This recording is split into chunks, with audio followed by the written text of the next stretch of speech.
February 1262 CE. The air in the Temple of Jupiter in Rome is thick with the acrid scent of incense, masking the tension that hangs like a fog over the gathered crowd. You stand at the edge of a marble-cold plaza, observing an ornate altar decorated with offerings of fruits and flowers. The flicker of oil lamps casts a trembling shadow across the bronze statue of Jupiter above you. You can hear the rhythm of a nearby procession, the mournful chant of priests echoing off the temple walls, as they prepare for today's sacred rites, a ritual that veils a far more harrowing truth. Suddenly, a sound shatters the air, the terrified cry of a child, barely audible over the hum of chants. You watch as a group of priests, robed in white and adorned with sacred garlands, emerge from behind the temple's grand doors, their faces stern, betraying no hint of the ritualistic horror about to unfold.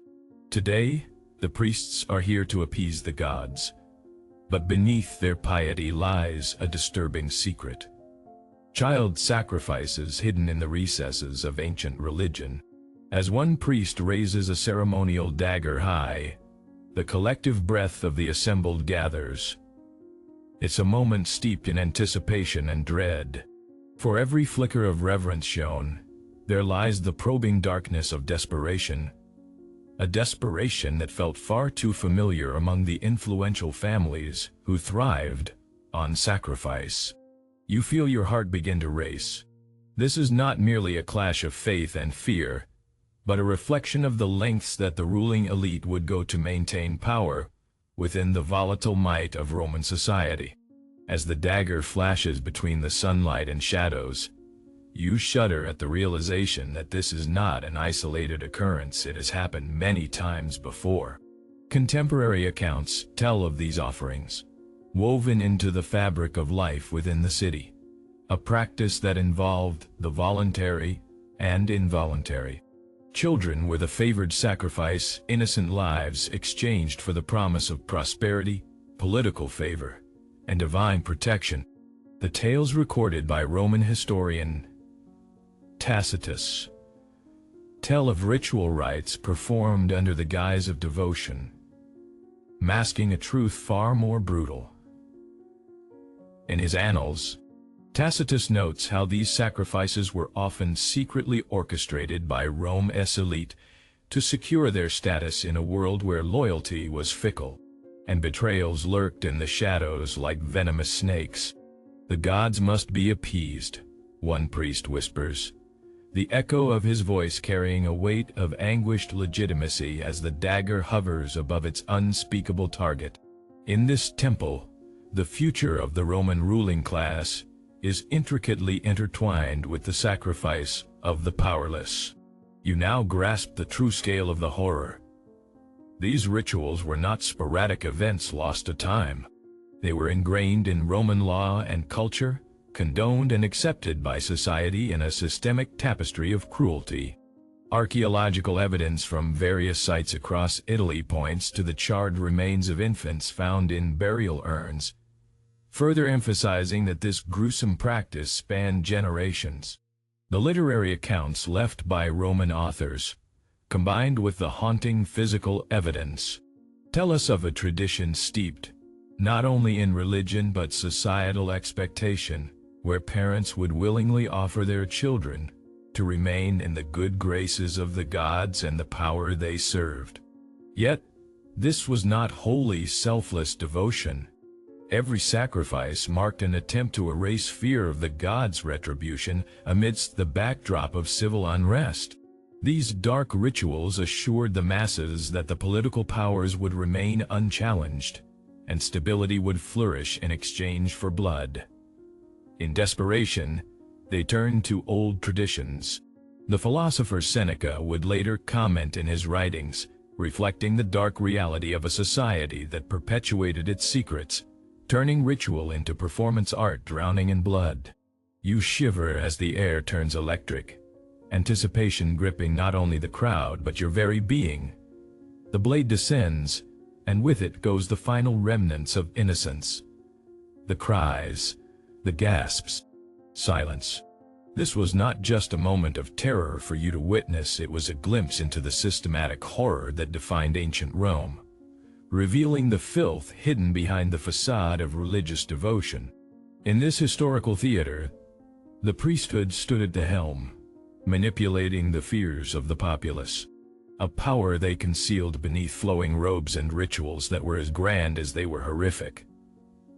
But those moments were not in isolation. They echoed through time, reflecting a broader pattern of power abuse enacted by those in positions of sacred authority. Children were not merely sacrificed. They were pawns in a game far too sinister to grasp an unspeakable number of them. In fact, representing countless families, torn apart under a shroud of holy justification. You realize now that it wasn't just the altars of Jupiter keeping track of these horrific exchanges.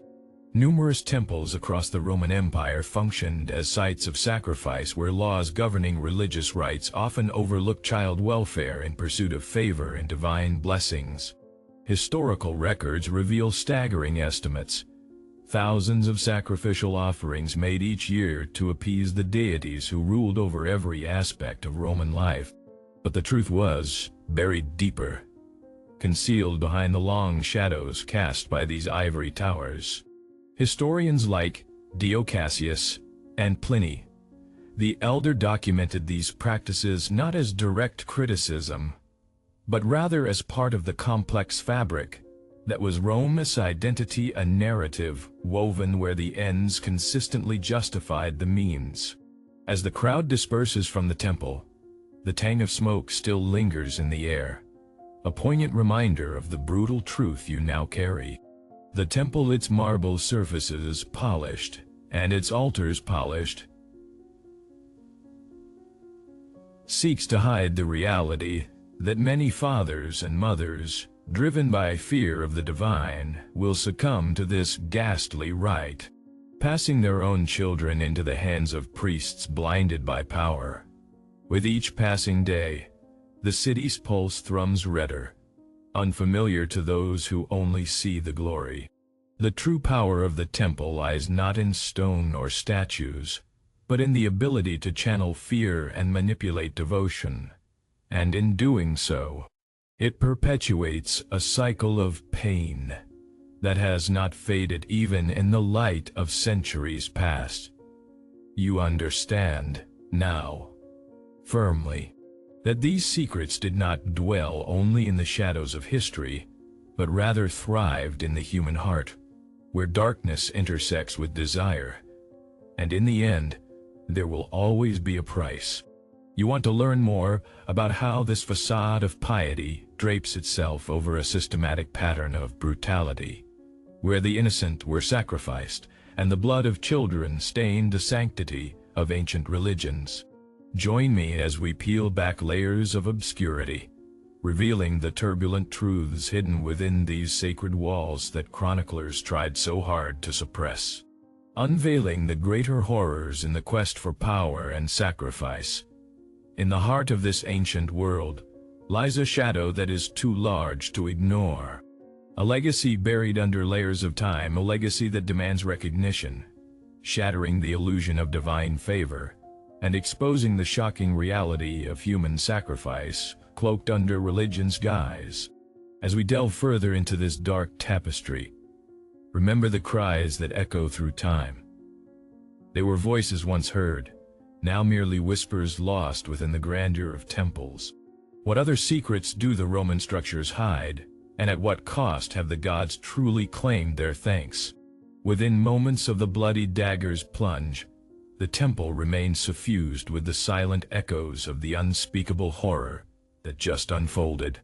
But this ritual was merely the tip of a dark and expansive iceberg, one that stretched far beyond the temple of Jupiter. As the whispers of these atrocities began to permeate the empire, the hidden nature of the sacrifice was less an individual tragedy than a grim reflection of widespread institutional support. The deeper one dug into the soil of Roman history, the more these rituals revealed their malignant roots. By 70 CE, an archaeological excavation at an ancient site in Ostia The port city of Rome unveiled a collection of tablets, revealing something truly staggering. The inscriptions detailed not just the frequency, but remarkable coordination among temples across the provinces in their sacrificial practices. "We have become the keepers of blood," a priest had inscribed in a moment of grim foreknowledge. The reports from Ostia showcased systematic documentation of 4,000 sacrifices annually, an uptick from previous excavations showing merely 2,000 by 50 CEI. The structure showed grim efficiency. The priests documented every name, every offering, and every last bone. But this was just the beginning. Between 100 and 120 CE, similar inscriptions emerged from places as diverse as Samnium and Etruria, a further indication of the practice's creeping normalization. Inscriptions revealed coordinated rituals between cities, which shifted allegiances to different deities based on perceived security needs for the ruling classes. The numbers were haunting. By 120 CE, documented sacrifices across the empire soared to 10,000 per year, introducing a chilling reality that human life was continuously traded for divine favor. "The gods grow restless," one provincial record from Samnium noted, invoking the cyclical fear that paved the way for dread-inducing sacrificial ceremonies, changing from local customs to centralized state-sponsored events. But geographic expansion was merely one dimension of a deeply entrenched systematic horror. Administrative changes, barely perceptible to those observing from afar, began solidifying the cultural contexts contributing to these practices. By 135 CE, the decrees of the temple, uncovered among the ruins of a large temple complex, detailed crucial reforms that created rigid protocols for conducting sacrifices. Historians wrote of new policy frameworks that turned chaos into streamlined gruesomeness, institutionalizing rituals that once hinged on sporadic community enthusiasm into systematic procedures of bureaucracy. "We are now called to structure our sacred practice," one of the decrees commanded. New laws redefined eligibility for sacrifice, broadening the criteria to include not only lived infants but also fetuses, poor agrarians unable to pay taxes, and those marked as politically inconvenient. This legislative framework appears to have fueled a chilling escalation of ritual. The official number of sacrifices representation increased by nearly 50% by 150 CE, with bureaucratic records indicating astounding figures.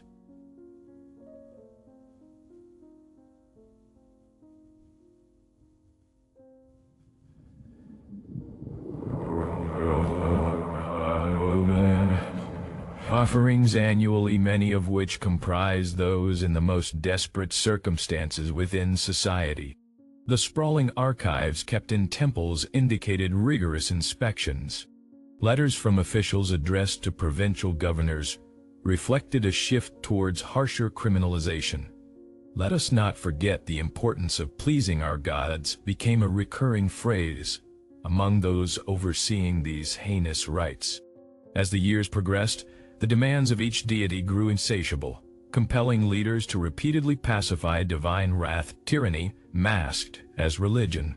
One significant source, recovered from a temple dedicated to Mars in 150 CE, revealed community response to this shifting atmosphere.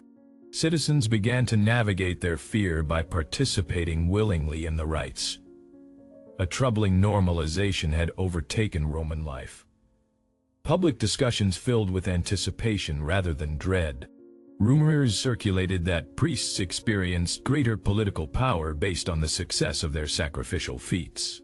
One inscription, unearthed in Pompeii, grants insight into this abnormality. "Charges of our faith have brought forth unyielding prosperity," it claimed, as its implication rang hollow against the broader context of social suffering and complicity. But the growth didn't cease. It multiplied. By 160 CE, the destructive feedback loop morphed into a systematic acceptance of violence against those deemed undesirable. Echoes of these policies resonated far beyond the marble columns and bronze altars. Those who once derided the spectacle now stood witness, participating in some grim recounting of their neighbors' misfortunes.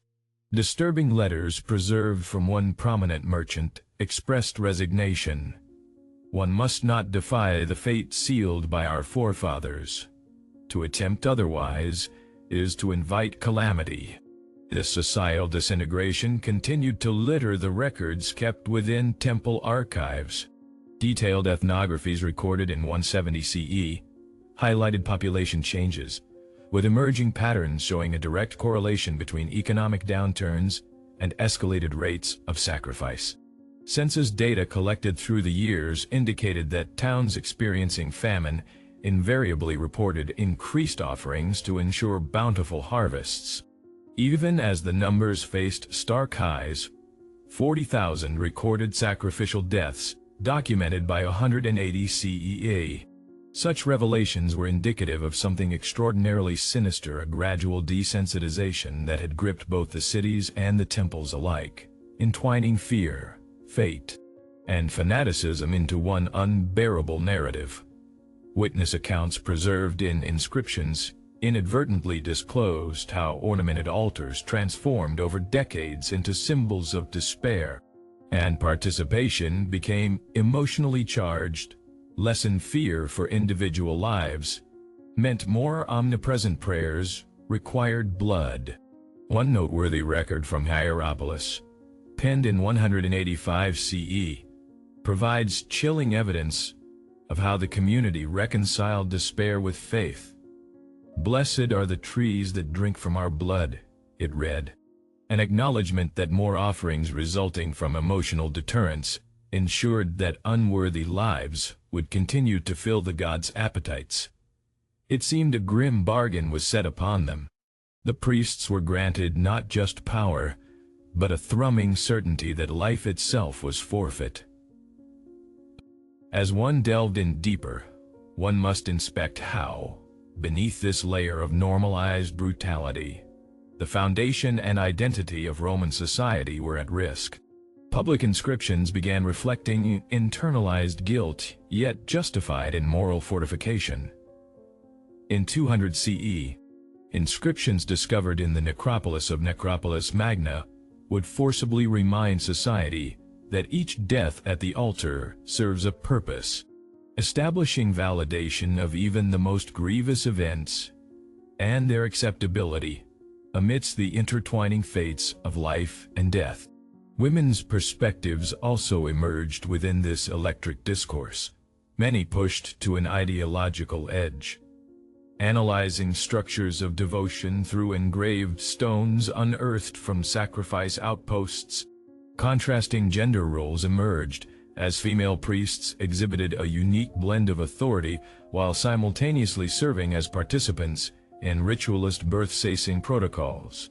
These stones revealed a subtle paradox, invoking both veneration and trepidation, showcasing how even those ostensibly distanced from violence became complicit through societal constructs of their mortality. The graphically brutal scene that had once shocked the audience shifted into the quotidian fabric of the Roman experience, a haka dispassionate shuffle of life where priestly power thrived and blood became currency. As acceptance waned into plague, societal fear sharpened at an alarming rate, plummeting into a desperate inability to linger on how far they had fallen. This unsettling legacy of the Roman temple rituals beckons tirelessly, an entanglement of power that reveals even darker histories ahead. As the epochs unfurl and new altars rise in their place, one cannot rest easy knowing such torment still lies buried beneath the triumphal arches waiting to be unearthed once more, confronting a world unwilling to acknowledge the lingering whispers of blood and sacrifice that echoed throughout ancient Rome. In 2018, the final seal of the hidden chamber beneath the Temple of Jupiter was broken. The excavation team, composed of archaeologists from the German Archaeological Institute, carefully lifted the heavy stone slab, revealing what had been concealed for nearly 2 millennia. As they entered this dimly lit space, their eyes adjusted to the sight before them. Inside, a museum of horrors lay revealed. 412 bodies, carefully arranged in a macabre display. The realization and horror struck the team like a sudden thunderclap. Carbon dating placed the deaths between 180 and 200 CE, a narrow window, meticulously observed. Among the remains, skeletal patterns revealed an unnerving truth. 73 of the bodies were children, ages 8 to 16. Each of the skeletons bore distinct trauma patterns, marks of violence indicating sacrificial practices that seared through the very fabric of human decency. Inscriptions, still partially legible on the walls, spoke chillingly of offerings to appease the gods, echoing accounts by historian Dio Cassius, who had chronicled similar horrors in his work. His observation from centuries earlier resonated starkly with the present evidence. The systematic processing of lives for the sake of maintaining power, intertwined with the very architecture designed to celebrate divine favor.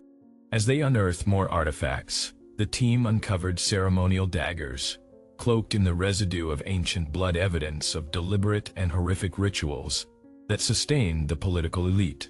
One inscription noted, "In death, prosperity is born." This was not just a hollow declaration. It encapsulated the chilling rationale behind relentless sacrifices that fueled Rome's growth and influence. The stark findings stirred a storm in both academic circles and public discourse, plunging excavators and historians alike into a meticulous examination of the broader implications. This was not an isolated instance of brutality, but rather a malignant thread woven deeply into the history of the Roman Empire. It called into question the societal structures built on a foundation of fear, devotion, and horrific sacrifice, a union that thrived amidst the avarice of the ruling class. Yet, the implications of such revelations traced an unsettling trajectory throughout ancient Rome. By 250 CE, the once thriving city began its gradual descent into desolation. Census records reveal the population halved to approximately 800,000, a stark drop from the nearly 1.2 million that had gathered around the grandeur of the empire only a century earlier. The bustling forums that once reverberated with the exchange of ideas, trade, and cultural vibrancy increasingly stood empty, abandoned in the wake of societal collapse. By 400 CE, further evidence highlighted the city's irrevocable decline. Archaeologists discovered extensive ruins where marketplaces and thriving neighborhoods once stood, reduced now to crumbling edifices of forgotten glory. Their excavations yielded signs of economic stagnation. Porcelain shards from once cherished imports, dust-covered coins reflecting a chilling cessation of trade, and the skeletal remains of those who lived at the fringes of this political hellscape.